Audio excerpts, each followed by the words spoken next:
Believing is not always easy, but God reaches out to us again and again. But the angel said to him, "Do not be afraid, Zechariah, for your prayer has been heard. Your wife Elizabeth will bear you a son, and you will name him John."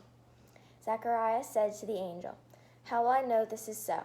For I am an old man, and my wife is getting on in years." The angel replied, "I am Gabriel. I stand in the presence of God, and I have been sent to speak to you and bring you this good news. But now, because you did not believe my words, which will be fulfilled in their time, you will become mute, unable to speak until the day these things occur."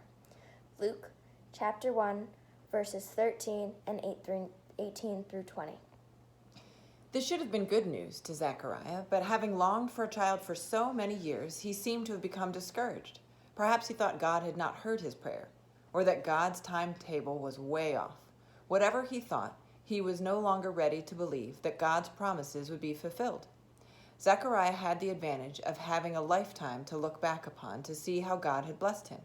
Often it is only years later that we can see how God was providing for us in a different situation.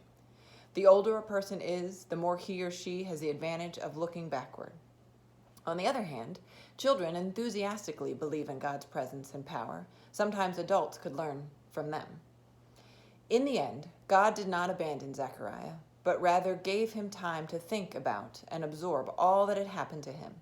May we also find time in silence to consider what God has done for us. God of wonder, thank you for hearing our prayers.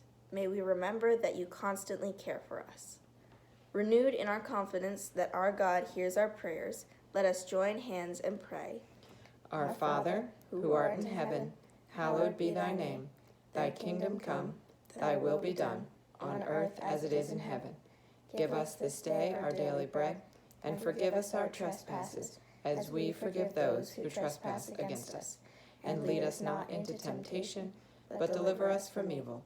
For thine is the kingdom, and the power, and the glory forever. Amen.